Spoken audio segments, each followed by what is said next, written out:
皆様こんにちは。このチャンネルはバンドメイドの一応名手がいろいろ個人的な意見や感想をつぶやいていくチャンネルです。今回は2024年11月3日に ZEP 大阪ベイサイドで開催されました ZEP ツアー2日目となるお給仕に帰宅してまいりましたので、その模様をレポートさせていただきたいと思います。今回こそ短めの動画にしようとしましたが、大阪ということでサイちゃんが絶好調で MC も長めだったりしたので、逆にさらに長くなってしまいました。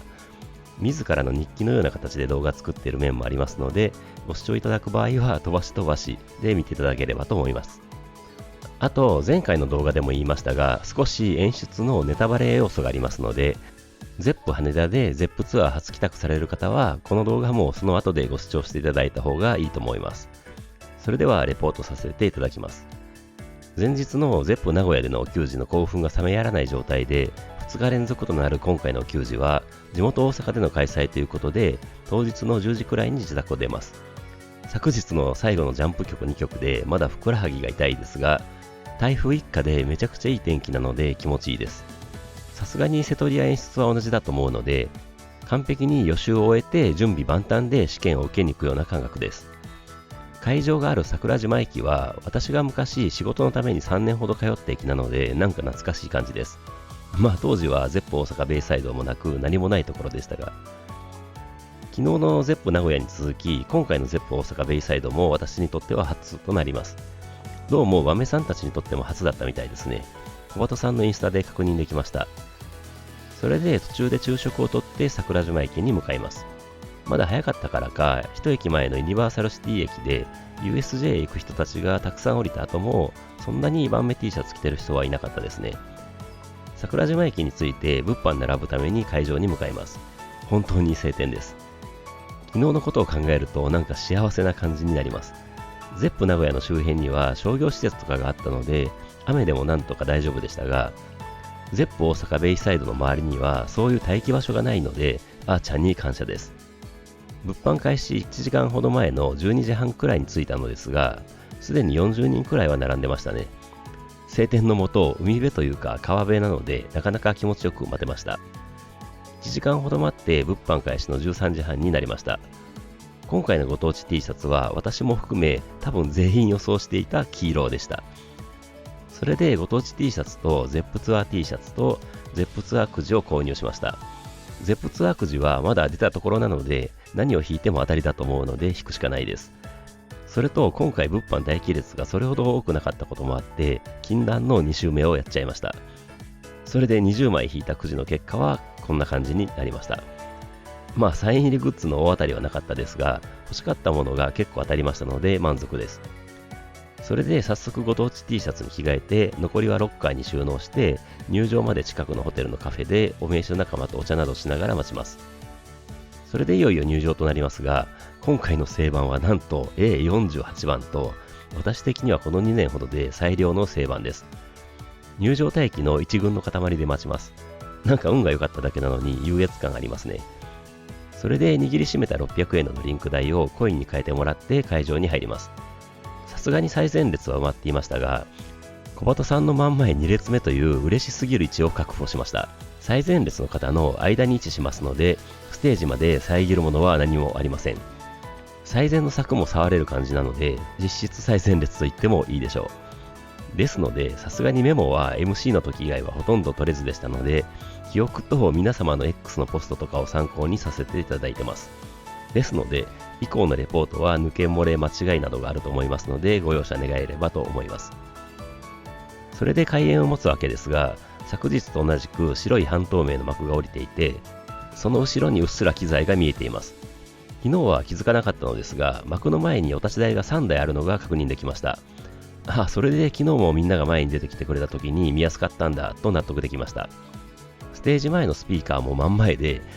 小鳩さんのフラッピーピジョンのテストの音が大迫力で響いてきます。バスドラも直接腹に響いてくる感じでワクワクします。お嬢様エリアはいつも通り下手でしたね。周りを見渡すと陸戦の名手様たちも近くにたくさんおられまして、大阪という土地柄も加えて盛り上がること間違いなしと確信しました。2階席が埋まっていくのを見ながら、もう待ち時間の1時間はワクワクであっという間に過ぎた感じでした。今回は帝国の17時ほぼぴったりに BGM が止んで大歓声と手拍子となります。 SE が流れてきて手拍子となりますが、ここで ZEP ツアーのアートワークニーナ城が幕に映し出されます。分かっていたのに感動します。幕の後ろに番目さんたちが入場してきて大歓声となる中、 SE が止んでいつもの開始前の一瞬の静寂が訪れます。静かになった会場にサイちゃんの歌声が響き渡ります。そうです、ZEP ツアーの1曲目はフォービドンテイルです。今回はほぼ最前ということで、幕の向こうにいる番目さんたちもすぐそこにいるように見えます。逆に近すぎて幕に映し出される歌手は見えませんでしたが、この演出は昨日十分堪能しているので、目の前の小鳩さんとあーちゃんを見ながら曲に聴き入れます。なんといっても予習バッチリですので、この名曲を心から堪能して、会場の息も合ってきたちゃんと手拍子で盛り上がります。あーちゃんが目の前ですので、この曲のエモいドラムも改めて感じれました。1メロ終わりでの感想の時の民女のリフもかっこいいです。それでやっぱり2メロ後の完成のところはみんなバッチリ歓声上げてました。めちゃくちゃ盛り上がりましたね。お給仕のフォービドンテールは本当に最高です。アウトロのチャントで最後盛り上がってピタッと終わって大歓声が上がります。幕は降りたままでチューズミーの拡張イントロが始まります。私的には3回目となりますので味わいながら楽しめました。拡張イントロが終わってサイちゃんのボーカルが始まって会場は手拍子となり、幕に番目さんたちがシルエットで映し出される感じになります。サイちゃんのサビが終わってチューズミーのイントロが始まると同時に幕が上がって幕なしの番目さんたちの姿が飛び込んできます。この演出は本当に素晴らしいです。会場も大歓声と大音声のチャントで答えます。それで小鳩さんが目の前にいます。その奥のやや右にあーちゃんです。表情は当然まつげまではっきり見える感じです。逆に前すぎてサイちゃん、ミンチョ、ミサさんはあまり見えないという状況でした。なのでもうこの日は小鳩さんとあーちゃんを見る日と決めて挑みました。ミサさんは見えなくても体全体でベースラインの響きが感じられますし、ミンチョは結構センターに出てきてくれるはずなので問題なしです。まあそういう感じですので、この後のレポートもほぼ小鳩さんとあーちゃんしか見てないという状況だったと理解いただけるとありがたいです。とにかく目の前で見る小鳩さんは可愛すぎました。お給仕の時はどうしてもサイちゃんに目が行くことが多いのですが、この日はずっと小鳩さん見てました。あとあーちゃんもこんな近くで見れるのは初めてなので、ニコニコの表情とめちゃくちゃしなやかで力強くてかっこいいスティックさばきを堪能できました。それでミンチョのギターソロは真ん中のお立ち台で聴いてくれたので、本当に間近でミンチョのギターソロも見れて大興奮です。ちゃんとも力が入ります。ちなみにこんなにサイちゃんを見ないチューズミーは初めてでしたので逆に新鮮でしたね。曲終わりで私も小鳩とかあーちゃんとか思いっきり叫んでしまいました。続けての3曲目はアローンです。アローンは小鳩さんも見たいですが、やっぱりあーちゃんです。本当に楽しそうにドラムを叩くあーちゃん見てるとこっちも幸せいっぱいになれますし、とにかくドラムのキレがすごかったです。めちゃくちゃ力強くシンバル叩くところや華麗なタム回しを間近で見れて本当に感動しましたし、幸せな感覚になりました。ギターソロ前のサイちゃんの英語のつぶやきのところのミサさんのベースはいつ聴いても盛り上がりますし、ソロ前の3、2、1、GO はみんな指でカウントダウンしますよね。それでギターソロはミンチョ側のお立ち台で弾いていたと思いますが、横から見るミンチョのソロも新鮮でした。その後のラスサビでのあーちゃんのドラムフィルもものすごかったです。アウトロもものすごいちゃんとでかっこよく曲が終わります。4曲目はドミネーションです。準備万端でミンチョのリフを聴き、イントロで大声でちゃんとします。バックのスクリーンにリボンのマークが映されて、ドミネーションはもう貫禄を感じる曲です。会場のチャントや手拍子、シンガロングも隣に隣れているので、安心して無心で乗れる感じです。それでやっぱり先行癖用で思いっきり指を立てた手を上げるのは気持ちいいですし、思いっきりハローハローって叫ぶのも気持ちいいです。今回はあーちゃんが間近なので、2メロのタム回しもよく見えて感動ものでした。でもどうしても間近に見える小鳩さんの顔面が可愛すぎて見とれてしまいます。ギターソロはやっぱりミンチョが真ん中のお立ち台で弾いてくれます。ラスサビ終わりからの C メロのところはここまで盛り上がってきて、そのままの位置でふわふわ浮いている感じで大好きなところです。最後のハローハローからのアウトロでちゃんとで盛り上がって、最後の最後をめちゃくちゃかっこいいあーちゃんのドラムで締めて完璧に終わります。いやー、お給仕でのドミネーションはいついかなる状況でも盛り上がります。次の5曲目はショーゼムです。ダニーのシャウトとともに会場から悲鳴のような歓声が響きます。今回は審判役の小鳩さんを見ながら曲を聴いて盛り上がる形になります。おーおーおーおーおーのシンガロングはやっぱりうまく歌えません。ショーゼムの乗り方はまだ固まっていないようで、みんなそれぞれで好きなように乗っていて、それはそれでいい感じでした。こんなにショーゼムを球児で聴けるって思ってませんでしたので、本当に今の技術がありがたいです。それでみんなのソロの時ですが、今回は小鳩さんを見てましたね。本当に審判のようにみんなを確認しながらリズムギター弾いてました。最後のあーちゃんのところはさすがにあーちゃんのめちゃくちゃかっこいいソロを見て聴いて堪能しました。最後のミサさんのかっこいいベースで曲が閉まって、大歓声とメンバーのコールが叫べられる中、小鳩さんのお帰りなさいませご主人様お嬢様やってまいりましたっぽーゼップツアー2日目っぽーで最初の MC が始まりました。それでたくさんのご主人様お嬢様のご帰宅ありがとうございますぽー的なことを言っていたと思います。ほぼ最前ということもあり、後ろの方は見えなかったのですが、確かに2階席も含めてぎっしりだったと思います。それで小鳩さんの最高の夜にする準備はできてますかぽーで会場から大歓声が上がりますが、小鳩さんは納得せず、大阪はそんなもんじゃないぽーということで、もう一度楽しむ準備はできてますかぽーで大々歓声が上がります。小鳩さんも満足したようで、最高のお給仕にしましょうぽー、ようこそバンドメイドのお給仕へで次のセクションに入ります。MC 明けの6曲目は Don't You Tell Me でした。ここは昨日はヘイトだったので変えてきたところですね。結果的にセトリとしてはここだけが違う感じでした。全然一緒でもいいんですけど、やっぱり変えてくるんですね。それでこういうと語弊があるかもですが、既存曲は一軍のエリートたちを持ってきてる気がしました。私の感覚的にということですが。でもなるほどと思ったのは、昨日のヘイトもこの Don't You Tell Me にもミンチョとミサさんのギターバトルバージョンがある曲です。さえちゃんすごいとミンチョじゃないけど思いましたね。イントロからみんなが前に出てきてくれます。これ盛り上がるんですよね。小畑さんが本当に目の前に見えます。見上げる感じです。下から見ても可愛いって反則ですよね。会場はちゃんととシンガロングで思いっきり盛りがあります。サビではヘドバンしすぎてまたちょっとクラクラしてしまいました。それでミンチョとミサさんのギターバトルです。でもバトルもこれまでとは違うアレンジでしたね。ミンチョがサンタナばりの泣きのギター弾いてる感じのところがありました。サービス精神旺盛すぎるって思いましたね。それで7曲目は Go Easy です。会場もこれが来るって分かってるご主人様お嬢様が多かったので、最初からのシンガロングです。それで小鳩さんとあーちゃんしか見てない感じなわけなので、ここを歌う小鳩さんをガン見してましたが、やっぱりあーちゃんも見てしまいますので、この曲のあーちゃんのドラムがめちゃくちゃかっこよくてすごいことも再確認しました。めちゃくちゃ力強いですし、シンバル曲がるんじゃないかと思うほど思いっきり叩いてるし、なんかすごく難しそうなドラムフレーズだったと思います。それで私的にはサビ最後の Really Free Peace Sign Breakout っていうところが大好きで、小畑さんの曲への言葉の跳ね込み方のうまさに感心してしまいます。でこの曲もヘドバン曲なので結構やばかったですが、ちょっとふらつきながらも大好きなこの曲を楽しみました。それで8曲目はシャンプルズです。今回もミンチョが前に出てきて、ミンチョ用の上手のお立ち台でずっとギター弾いてくれてます。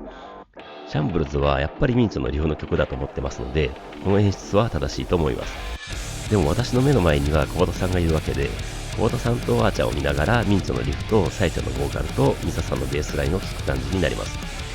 ギターソロ前のアーチャーのドラムは迫力満点でした。ミンチョのソロは痺れましたが、小畑さんのバックボーカルも堪能できました。最後のサイちゃんのハーは最近待ちきれずに歓声が上がるようになった気がしますが、まあタイミング的には仕方がないですね。しかしお給仕のシャンプルズは最強です。それで9曲目となるトワエモアです。目の前で小畑さんのすごいシャウトが見て聞けました。もうこれだけで今日帰宅した幸運をかみしめました。会場もしっかりシンガロングしたり、ちゃんとしたりできてましたね。すごいです。あーちゃんが左右のシンバルをめちゃくちゃ力強く叩くところもバッチリ堪能できましたし、ミンチョの不協和音みたいなギターソロも堪能できました。それで昨日感じれたラスサビでのあーちゃんの引き迫る感じのバスドラを含むドラムフレーズも目の前で見て聞けました。最後のアウトロでのシンガロングもバッチリでしたので、とてもまだ2回目の表曲とは思えない一体感でした。それで次はベイドラセッションです。あーちゃんがニッコニコでドラムソロを叩き始めます。すぐにミサさんのベースが被ってきてセッションになります。あーちゃんのニッコニコの顔と奏でるドラムの力強さのギャップがたまりません。今回は間近であーちゃんとミサさんのセッションを堪能できました。そりゃハイタッチもするよねって感じのかっこよさでした。それで続けての10曲目がアフターライフです。イントロでのちゃんとは会場声出てましたね。それで何度も言いますが、小畑さんが目の前なので、小畑さんのバックボーカルを歌うところをずっと見て聴いてました。もちろんアフターライフといえば、あーちゃんのめちゃくちゃ激しいドラムフィルも至高なので、どっちも楽しみます。2サビ終わりのブレイクで大歓声が起こって、ミンチョのギターソロになります。それで C メロからラスサビになって、いよいよあの時が訪れます。そうです、小畑さんのシャウトです。小畑さんのDon't say you love me を目の前で見て聴けました。50型でめちゃくちゃ痛い左肩を無視して、両手で小畑さんを指さしました。もう思い残すことはありません。最高です。もう陶酔したような状態で最後のアウトロのチャントを叫んで曲が終わりました。燃え尽きました。ここでサイちゃんがはけます。そうです。11曲目は Get to the Top です。ほぼ最前での Get to the Top はすごかったです。みんなめちゃくちゃかっこいいです。楽器を弾く姿も練習してるとしか思えないかっこよさです。あーちゃんのドラムスタイルもかっこいいですよね。ニコニコなのでそっちに目が行きがちですが。それでお立ち台が3つあるのは、この時に3人がお立ち台に乗るからなんだと思いました。まあ違うんでしょうけど、そう思いました。でも小畑さんがお立ち台に乗ってギターを弾いてくれます。こんなに近くで小畑さんのギター弾く姿見るのは初めてなので大興奮です。ミンチョがインタビューとかで明るい感じのインスト曲を作った的なことを言っていたと思うのですが、確かに From Now On とかと比べると明るくてポジティブな感じで、お給仕でのノリも明るい感じになっているような気がしました。曲終わりで会場からかっこいいとかの歓声が上がる中、サイちゃんがステージに戻ってきて、調子はどうだ大阪の叫びで2回目の MC が始まりました。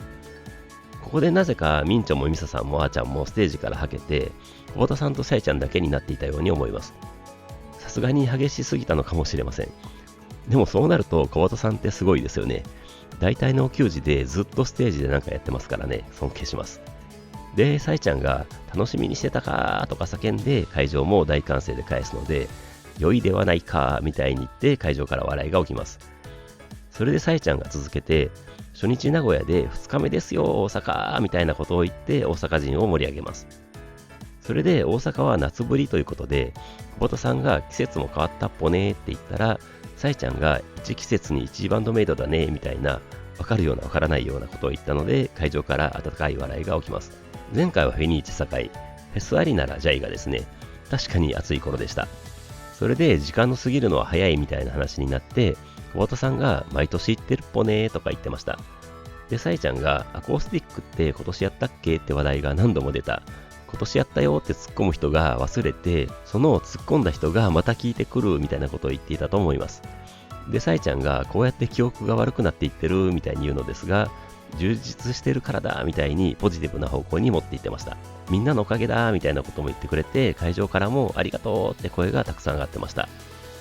それで12周年だという話になって、小畑さんがこの間10周年だったと思ったのに、10周年を飛ばしてもう12周年になっちゃったポー的なことを言っていたと思います。確かに私的にも11周年がいつの間にか通り過ぎた感じがしてましたので、うんうんってうなずきましたね。それで時の経つのが早くて怖いみたいな感じになって、確か小畑さんが私たちよりも早く感じてるご主人様お嬢様が多いかもしれない一方的なことを言ったら、サイちゃんがそれどういう意味ですかみたいに非難っぽく注意したので、小畑さんが慌ててより充実してるっていうことっぽみたいにうまいこと言って会場からおーって賛同と感嘆の声が上がってました。で、サイちゃんがそんなに優しくしなくてもいいんだよみたいに言ったら、小畑さんがここ大阪はサイちゃんの国だと思ってるっぽーとか言い出します。それでサイちゃんも乗って、じゃあ投票お願いしますねとか言って会場は盛り上がります。で、小畑さんがそれでタイガースを優遇する政策を取れるっぽーみたいに言ったら、サイちゃんが阪神タイガースな頑張ったんだけどねみたいにちょっと落ち込む感じになって、でも嬉しいニュースがあって、藤川監督楽しみですねで会場も大歓声となります。多分会場の大半は阪神タイガースファンでもないと思いますが、ここはそんなの関係なく盛り上がるところですよね。確かこの辺りでミンチョ、ミサさん、あーちゃんはステージに戻ってきていて、上手の方に集まっていましたね。で、いつものことですが、タイガースの話題になるとサイちゃんが止まらなくなるので、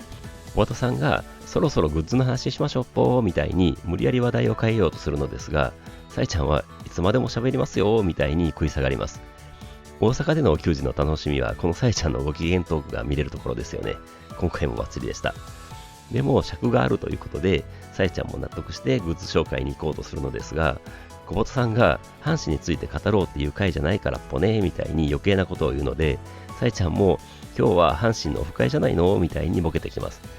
小畑さんも会場を見て、確かにオフ会みたいな人もたくさんいる一方的なことを言って、私も含めご当地 T シャツ着てる人がいっぱいいるのとか、阪神のユニフォームを着てる人とかを見て、さえちゃんも笑ってましたね。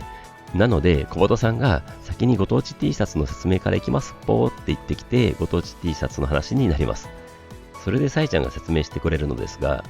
まずは生地の話で、夏にリクエストをいただいていたドライメッシュの生地なんですが、季節が変わってから出させていただきましたみたいに言って、会場から笑いと歓声が起きます。でもお給仕はいつでも夏なので、一年中着れるということで問題なしということでした。で、色の話になるかと思ったのですが、もう聞くまでもないと感じたのか、さえちゃんがタイガースって叫んで会場は大歓声となります。それで私の少し後ろくらいに阪神の才木投手のタオルを掲げていた人がいるようで、さえちゃんにいいじゃん、私もこんなタオル作ろうかなみたいに拾ってもらってましたね。羨ましいです。さえちゃんが需要あるかなみたいなことを言ったので、当然会場からは欲しいの合唱となります。それで確かさえちゃんがその人に向けて、バンドメイドの曲をぜひって言っといてください。気合入ると思うので、的なことを言ってました。まさか関係者なんですかね。それで小畑さんが話を進めようとするのですが、なぜかこの後に及んでさえちゃんが何の色かわかるみたいに聞いてきたので、会場からは難しいなとかのボケを入れながらも、阪神タイガースの合唱となって、なんとかご当地 T シャツの話は終われました。それでゼップツアーのアートワークの話になって、小畑さんが後ろにバーンって絵が描いてあってみたいに言ったら、それはバックプリントって言うんだよみたいにさえちゃんに突っ込まれてました。それであの女の子の名前をミンチョと決めたという話になって、今回はあっさりとさえちゃんがニーナって言うんだよみたいに紹介してくれてましたね。で、さえちゃんがミューズ、女神的な存在みたいに説明してくれますが、ミューズがわからなかったので、後で調べたら女神の意味なんですね。覚えました。で、さえちゃんがまだニーナの性格はわからないみたいなことを言って、小畑さんから私たちが作ったのにみたいに突っ込まれてました。で、さえちゃんがみんなで決めていけばいいじゃん。血液型とか、誕生日とか言い出して終わらなさそうだったので、小畑さんが次行くっぽ、今回一個一個が長いっぽみたいに言ったら、さえちゃんがこの土地がそうさせているみたいに言ってくれて、大阪人である私はなんか嬉しかったです。それで小畑さんが、さえちゃんウキウキだっぽみたいなこと言ったら、さえちゃんも昔は喋れなかったのに、最近すごく喋るようになっちゃったとか言ってました。確かにです。それでやっと次のグッズの話になってゲーム T シャツの紹介になるのですが、アニマルシリーズとか言ってたと思います。虎とか鶴はアニマルシリーズだったんですね。やっとわかりました。それでゲーム T シャツ着てる人って会場を探すのですが、あまり着てる人がいなかったらしく、小畑さんがこれから買うっぽねみたいに言ったら、さえちゃんが熱とか言って会場から笑いが起こってました。それでまだまだあると小畑さんがせかしたら、さえちゃんが別にバンドメイドは服屋になったわけじゃないよと昨日も披露してくれたボケをかましてくれます。それでローズ T シャツについては、さえちゃんが白が好きなんだけどあんまり出してない。でもこれいいよねみたいなこと言っていて、私の後ろにいた知り合いのローズ T シャツを着たお名刺様がアピールしてたら、似合ってるとか言ってもらってましたね。あとドット絵のロンティーとタオルの紹介になって、さえちゃんがゲームボーイ的なやつとか言ってました。私的にはファイナルファンタジー的だと思ってましたが、それで浮世絵の T シャツの紹介の時に小畑さんがお立ち台に乗って舌を出してポーズの真似をしてくれるのを目の前で見れて、めちゃくちゃ盛り上がりました。めっちゃ可愛かったです。で、さえちゃんが筋が入ってるとかいじろうとしたので、小畑さんが筋じゃないっぽ、ただムキムキなだけっぽみたいに自ら言ってしまって、言われる前に言っとこうと思ったっぽみたいなよくわからないことを言ってましたね。で、残りのキャップとかの説明をしているときに、ミンチョとあーちゃんとミサさんはなんか足じゃんけんみたいな遊びをしてましたね。それでなぜかメイド服の話になって、さえちゃんがメイド服もカチューシャも本当に嫌だった。分かってたら入れなかったって言ってました。で、小畑さんの作詞ぶりを褒めてましたね。本当に小畑さんが作詞でよかったです。それで最後にくじの話になって、さえちゃんが私もくじ好きなんで欲しいものが当たらない気持ちわかるとか言ってました。あとメモにさえちゃん SNS って書いてあったのですが、何だったか覚えてません。SNS 見てる的なことだったと思います。それでさえちゃんが運を試してみろって会場に行ったら、すかさず会場からおーって叫びが上がったので、さえちゃんがすごいねって会場のノリに感心してくれて嬉しくなったようで、阪神優勝とか言って会場から上がる歓声を楽しんでました。それでさえちゃんが演奏と MC のギャップが激しいのがバンドメイドなので、初めての方も慣れていってくださいとか言ったら、小鳩さんが2回くらいで慣れるぽーって返したので、君の存在にも2回くらいで慣れるかなとかって言われてました。その話題で思い出したのかさえちゃんが、外でポっていうのやめてよねとか言い出します。なんでもコンビニのレジとかで小鳩さんがポって言ってしまったら、私は関係ないって感じで影を薄くして関係ないふりするとか、うわポって言ったってなるってめちゃくちゃ嫌そうな感じで言って会場大爆笑となります。どうも小鳩さんも外で出てしまうと実は恥ずかしいらしくて、ポーって言うときはポーみたいに遠ざかりながら言うポーみたいに言って会場はまた笑いが起こります。で、さえちゃんが街中でそういう人を見かけたら小鳩ですよ、めったにないからねとか言って、小鳩さんも小鳩もポーっていう人他には出会ったことはないポーみたいに言って会場から笑いが起きてました。それでやっとこのやりとりが終わって、じゃあやりましょうかとなって、さえちゃんの後半戦いけますかの叫びで大歓声となって、それでは聞いてくださいで後半戦スタートとなりました。後半戦最初の12曲目はベスティです。やっぱり小鳩さんとあーちゃんしか見えない感じなので、この曲も小鳩さんのコーラスとあーちゃんのエモいドラミングに集中して見て聴いてました。小鳩さんはやっぱり可愛いですし、あーちゃんのしなやかな手首でのスティックさばきとあの笑顔は本当に見ていて気持ちいいですし、こういうミドルテンポの曲では癒しも与えてくれます。でも大好きなミンチョのエモすぎるギターソロは思いっきり横を見る形になりますが、ミンチョを見ながら感動してました。あと、今回あーちゃんがよく見えるわけで、私的に大好きなギターソロ前から激しくなるところや、ギターソロ終わりでのスプラッシュシンバル叩くところとかもめっちゃ堪能できました。続けての13曲目はエンドレスストーリーです。ゼップ名古屋帰宅していたご主人様お嬢様は分かっているので、あーちゃんの4発のハイハットの後、最初から思いっきり大声のシンガロングでした。会場も明るくなって、ステージと会場の一体感がさらに演出されます。この曲も通常はサイちゃんを見る頻度が高くなるわけですが、今回は目の前の小鳩さんとあーちゃんに集中です。C メロでブレイクしたところであーちゃんが静かに座っているところや、その後シンガロングが始まるところで小鳩さんのあの右手をバッチリ拝んで、あーちゃんも手を挙げてシンガロングを促してきますので、できる限りの声を出してシンガロングします。それでラスサビです。エンドレスストーリーは何度聴いてもここからのアウトロで泣きそうになります。最後にあーちゃんが決めポーズみたいなポーズをしてたのがなんか新発見したようで嬉しかったです。最後はさえちゃんのありがとうで締めとなります。エンドレスストーリーは広い会場だとさらに感動しますね。ここでさえちゃんが果てて小鳩曲が来ます。そうです。14曲目はブライテストスターです。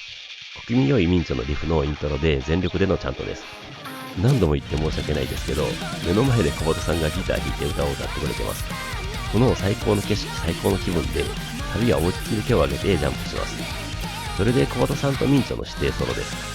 ミンチョも小鳩さんも目の前です。最高です。この曲のミサさんのベースもすごいので体に響いてきますし、あーちゃんのドラムも激しくてめちゃくちゃ気持ちいいです。ラスサビでの転調するところから最後のあーゲーアームゲーまでの一連の流れも本当に盛り上がりますし、小鳩曲って感じで大好きですね。小鳩さんの真ん前で小鳩曲を堪能できて至福でした。曲終わりでサイちゃんがステージに戻ってきて、15曲目が Letters to You です。会場も予習できてますので、最初の手拍子も合ってきましたし、B メロではみんな体を動かして踊って気持ちいい感じです。それで爽やかな感じのサビで手を挙げて盛り上がります。あーちゃんのドラムも基本はシンプルな感じなのに、B メロは結構激しくて、シンバルを叩くところがめちゃくちゃ力強く叩いてるのが気持ちいいです。C メロでの小鳩さんのリズムギターもバッチリ見て聴けましたし、会場の手拍子も合ってて、新披露曲とは思えないくらいに会場も一緒に盛り上がりました。次の16曲目が The One です。もうイントロで泣きそうになります。イントロの時にサイちゃんが胸に手を当てて歌う準備をしているところが見れて、すでにグッと来てしまいました。それで A メロのサイちゃんの歌声を聞きながら、あーちゃんのフロアタームを叩くところを見れました。サイちゃんのボーカルの後ろで奏でられるミンチョのギターもミサさんのベースもめちゃくちゃ味わい深いですし、小鳩さんのコーラスも綺麗です。それでサビが何と言っても胸にグッときます。2B から2サビに行かずに C メロを挟んで2サビにつながる構成は完璧だと思いました。それでミンチョのギターソロ的なのにかぶせてのラスサビからのミンチョのギターで終わるところは完全に泣かせに来てます。ちなみにこの時初めて気づいたのですが、多分もっと前から、いや昨日からだったと思うのですが、ギターはベイビーちゃんでしたね。曲終わりで感動に包まれた感じの中、小畑さんがアコギに持ち替えます。そうですね、17曲目はメモラブルです。アコギ持った小畑さんもかっこいいというか可愛いのを再認識できました。右側にサイちゃんの存在と歌声を感じながら、小畑さんとあーちゃんを見て思いっきり歌う感じで口を動かしてたら、小畑さんもあーちゃんも目を合わせて微笑んでくれました。本当です。これは妄想ではなく、みんなも感じてるであろう自分にとっての感想です。で、それって妄想か。まあでもそう思うのは自由ですよね。本当に嬉しい感じになりますしね。とにかく本当に小畑さんとあーちゃんばっかり見てきましたが、ラスサビでのサイちゃんのフェイクの時はさすがにサイちゃんを前の人の間から見たら上を向いて歌い上げる感じになってたのがなんかすごく良かったです。ここでサイちゃんのありがとうございます大阪で最後の MC が始まります。多分あーちゃん伝説の一つとなる MC の始まりです。まず小畑さんとミサさんが下手にはけました。あーちゃんはウィダーインゼリーみたいなのを思いっきり飲んでます。なのでサイちゃんとミンチョが MC をやる感じになって、まずサイちゃんがいい瀬取りだ、ここまでエピックナラティブズの曲をたくさんやってきましたがどうかなって聞いてくるので、当然会場は大歓声で答えます。それでステージに3人しかいないので、サイちゃんがあれ3ピースになったとか言って、ミンチョが3ピースバンドのって言って思いつかずに何にしようかなみたいになって、サイちゃんが3ピースバンドだったらどうするって言ったら、あーちゃんがなぜかチーム551にするとわけのわからないことを言ってきます。で、サイちゃんが説明してくれるのですが、今日チートデイだったから小麦粉いっぱい食ったみたいに言ってきます。それでミンチョがたこ焼きと551の豚まんを食べたって教えてくれます。それでミンチョが続けて、リハの時フォービドンテールを最後に合わす時に SE が鳴るちょっと前くらいまでサイちゃんが551食べてて間に合うのかと心配したみたいに言って、ハールカーの時ははーってなるので551の匂いがするんじゃないかと心配した的なことを言ったら、サイちゃんがしたーって言って会場はお笑いです。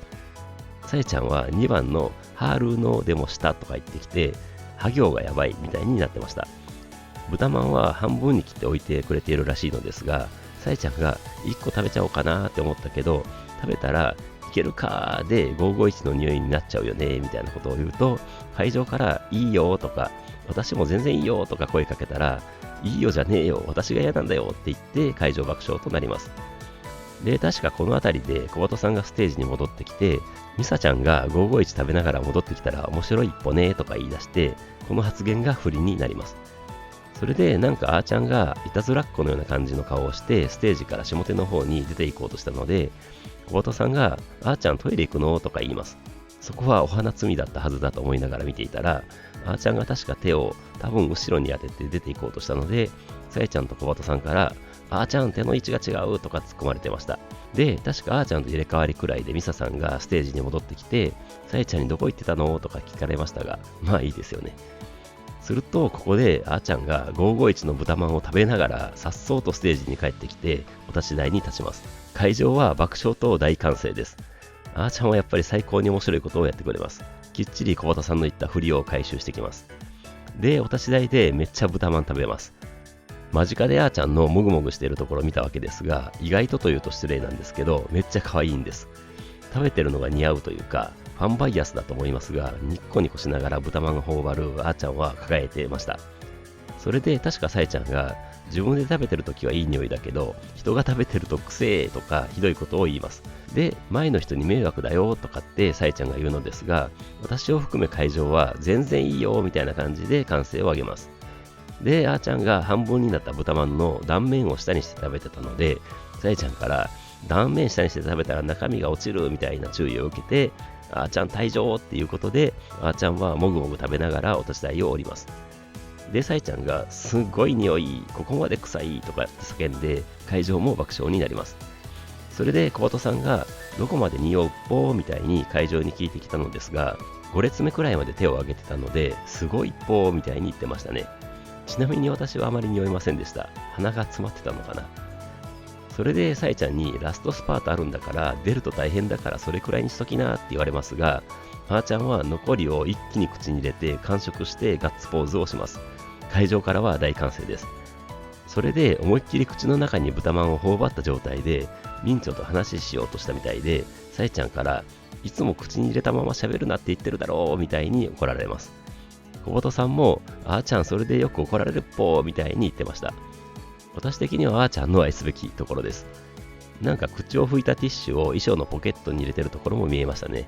ミンチョがあーちゃんの口のところに手をかざして見えないようにしていたのも仲良さげでいい感じでした。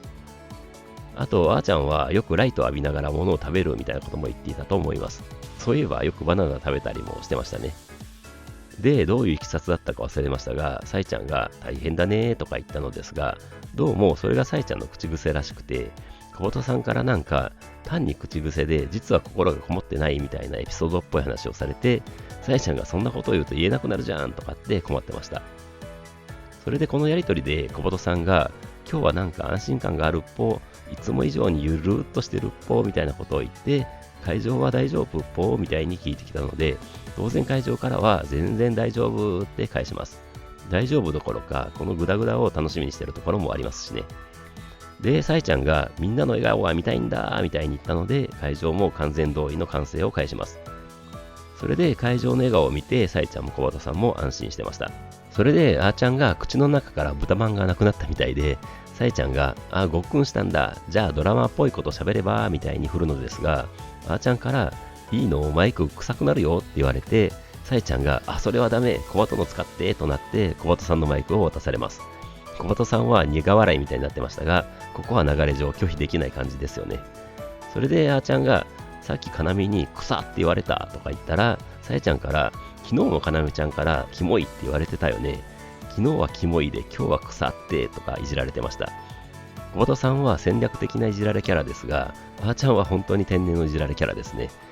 それであーちゃんの551豚マンセッションは終わって、やっと MC が進行してウェイドラセッションの話になりました。昨日も披露してくれたミサさんの家にお泊まりに行ってラブラブでやってたことを話してくれるのですが、ミサさんが昨日話してくれた私のパソコンにあーちゃんが打ち込んでに加えて新たな情報も話してくれました。ミサさんがベースを入れている時にあーちゃんはお菓子を食べていたということでした。サイちゃんが新情報だねとか言ってたと思います。であーちゃんがミサもお菓子食べてたじゃんみたいなことを言ってたと思います。それでいいフレーズができたらハイタッチしてたというのを実演してくれて、ベイドラセッションの話が終わって、あーちゃんとミサさんが後ろに下がります。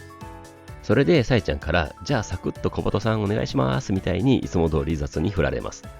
で、あーちゃんからマイクを返されるのですが、小鳩さんがめっちゃ551の匂いするっぽーって言って思いっきりマイクの匂いを嗅ぐのですが、マイクに小鳩さんが匂いを嗅ぐ音がめちゃくちゃ大きく入ってたので、サイちゃんが匂い嗅ぐ音聞こえるとかって受けてましたね。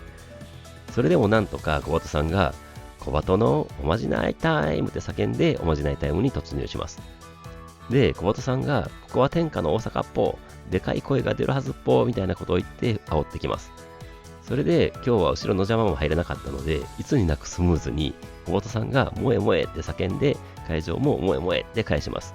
結構大きな声だったと思うのですが、やっぱりこの日も後ろの4人がなんかキャピキャピやってるので、小鳩さんが8割くらいの目線が後ろに行ってるっぽ、大丈夫大した話はしてないから、お菓子食べたくらいの話だから、こっちに注目するっぽみたいに言って、再度、萌え萌えって叫んで、会場からはさらに全力の萌え萌えを返します。小鳩さんは満足したようで、キュンキュンって続けて、大阪とか、道頓堀とか、グリコとかやるのですが、どうも会場の視線がやっぱり後ろの4人に行ってるのが気になったようで、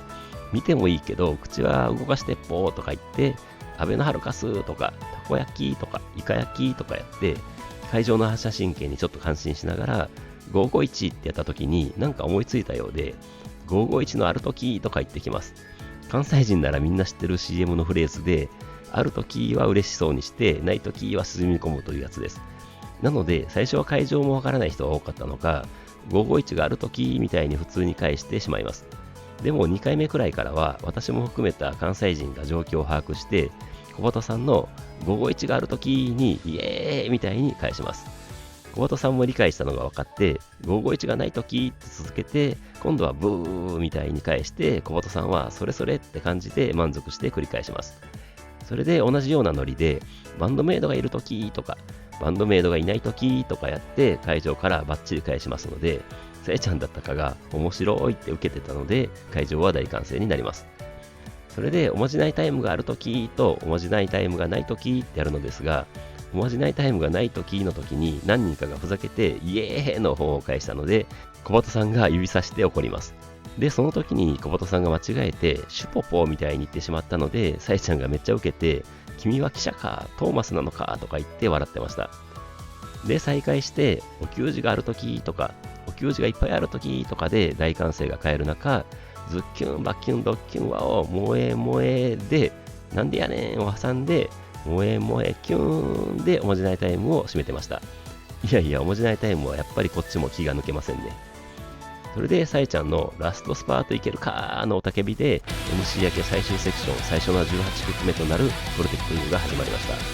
分かっているご主人様、お嬢様も多かったので、最初から大音量で、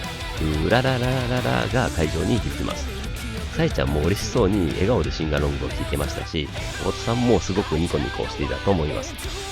1メロの時にだけあるサビ前のところが私的には大好物でめちゃくちゃ盛り上がります。それでサビは思いっきり腕を上げて踊って盛り上がります。それで2メロになりますが、この2メロのリフがめちゃくちゃかっこいいです。ジャンジャンっていうリフに合わせて腕を振ってしまいました。B メロでのあーちゃんのドラムもすごくて見とれてました。で、2サビ終わりでエモエモのミンチョのギターソロです。C メロの時の手拍子もいいですね。それで最後のアウトロでのあーちゃんのブラストビートをしっかり目と耳に焼き付けながらシンガロングして、最後の最後のさえちゃんのうららを堪能して終わります。いやー、プロテクト U いいですよね。続けての19曲目はたまやです。さえちゃんのボーカルから始まります。この曲もみんなが前に出てきてくれます。ステージの番目さんたちも会場のご主人様お嬢様も完全に祭りで踊る感じになります。祭りでの踊りといえば、昔私が単身赴任していた岡山でブラジャっていうよさこいみたいな結構若い人たちがチームごとで踊るお祭りがあったのですが、この玉や使ったらめちゃくちゃいいんじゃないかって思いましたね。とにかくステージも会場も楽しくなる曲なので、なんかプライベートで嫌なこととかがあったらお給仕に来たりして玉屋で騒いだらスッキリするんじゃないかなと思いました。で、曲と全然関係ないことばかりつぶやいてしまいましたが、小鳩さんもあーちゃんも本当に嬉しそうに演奏して歌ってるのが見れたのもなんか嬉しかったです。で、結局曲についてのつぶやきはなしな感じで終わります。次です。続けての20曲目はアンリッシュです。さえちゃんの最初の歌が終わってイントロとなるところでみんなが前に出てきてくれます。会場もそれに合わせて思いっきりちゃんとです。A メロのところのあってシンガーロングは音程低めで歌いやすいのでいいですね。それでサビで盛り上がってのダンダンディディダンダンになるわけで、いやでも盛り上がります。それで2メロの後の1メロでの手拍子からさえちゃんの Now We Go に続けて小鳩さんとミンチョのギター指定でのバトルというか掛け合いです。私的には3回目になるので驚きはなくなりましたが、逆にじっくり見てきてからのと目の前だったこともあってものすごく小鳩さんのギターを堪能できました。それで私は気づかなかったのですが、ミンチョの X のポストを見ると小鳩さんのソロの時にミンチョがミサさんのところに行ってビールを飲んだんだとか、なるほど、それでさらにミンチョが覚醒して弾けてたんですね。納得です。アウトロでの激しいチャントとともに盛大に盛り上がって曲終わりとなります。それでここで21曲目となるノーゴートです。分かってはいましたが、足腰が言うことを聞かないのでジャンプが小さくなってしまいます。なので2回に1回大きくジャンプをしてみたりとかやって頑張りました。で、やっぱりルーのところで手を振るのやシンガロングは楽しいです。この日もさえちゃんとミンチョが下手に移動してきて一緒にイチャイチャしながら演奏して歌ったりしてました。ミサさんのベースソロの時はセンターのお立ち台で弾いてくれたので、ミサさんの姿もバッチリ拝みました。会場は全力の手拍子で応えます。続けての C メロのところでみんな手を挙げて掲げる感じになるところも好きなところです。ジャンプ曲といえばこのノーゴットだと思っていたのですが、なんか最近ジャンプする曲が増えたような気がして、体には厳しいですがめちゃ騒げて嬉しい気もしています。それでさえちゃんの We have got to win からのアウトロで本当に最後の力を振り絞ってジャンプしながらちゃんとで盛り上がって、曲終わりのかき鳴らしと大歓声の中さえちゃんの大阪次がラストだ踊れるかの雄たけびです。予習バッチリだったので、今回は準備万端で迎える ZEP ツアーの瀬戸りのラストを飾る22曲目となるマギーです。マギーはイントロでいきなりぶち上がりますよね。で、体を動かして踊りながら、さえちゃんのジャンプジャンプに煽られて、サビでの思いっきりのジャンプです。本当にラストなので、最後の力と気力を振り絞ってジャンプします。玉やもですが、このマギーもさえちゃん作詞ということもあってか、とにかくさえちゃんがご機嫌で歌っている感じがします。この日は私的には小畑さんとあーちゃんばっかり見ていたわけですが、横の人の間からさえちゃんの気持ちよさそうに歌う姿も見れました。小畑さんもあーちゃんも楽しそうでしたね。ミンチョのギターソロも大歓声が上がって、大好きな落ちメロでの手拍子からラッサビとなって、アウトロのチャントで盛り上がって、曲終わりで吹き流しの中、さえちゃんの雄たけびです。ここも歓声がすごすぎてほとんど聞き取れなかったのですが、多分大阪ありがとうとか、また会おうねとか、バンドメイドでした的なことを言ってくれていたと思います。会場からは最高とかありがとうの叫びが上がります。私も思いっきりありがとうって叫びました。それで書き鳴らしが終わって、小畑さんのいってらっしゃいませご主人様お嬢様バンドメイドでしたっぽーバイバイぽーで ZEP ツアー2日目 ZEP 大阪ベイサイドでの休日は幕を閉じました。いやすごかったです。瀬戸りは昨日とほぼ同じでしたが、そんなの関係ないというか、逆にそれが良かったです。ものすごく感動した映画をたまらずもう一度見たみたいな感じですかね。最高でした。今回は真ん前だったので、小畑さんが真ん中のお立ち台に乗って投げキッスをしていたのがバッチリ見えました。私にしてくれたわけではないので羨ましいだけではありますが、笑いながら投げキッスをする小畑さんを真下から見上げる感じで見られたのは尊かったです。それで今回は期待できるピックですが、ミンチョもミサさんも小畑さんもピック投げが上手くなりすぎているのか、すごく遠くに飛んでいって全然近くに飛んできません。でも1回だけ確か小畑さんのピックだったかが、私の真ん前の最前の柵前くらいに落ちて、私の目の前の最前列のご主人様が拾われてました。でもなんと、その拾ったピックを隣のご主人様に譲られてました。すごいと思いましたね。献身の心半端ないお名手様です。優しい世界を感じれて、なんかすごくいい気分になりました。最後、小畑さんが下手にはけて誰もいなくなったステージを見て、お給仕終わりの余韻に浸ります。予習バッチリで迎えられた今回のお給仕。しかも、ほぼ最前でメイドさんたちを、特に可愛すぎる小畑さんを間近に見ながらのお給仕。いつもはあまり見えないあーちゃんも表情もバスドラを踏む足までバッチリ見えるという最高のシチュエーションで楽しめたわけです。最高という言葉では表せないほどの満足と幸福感をもたらしてくれました。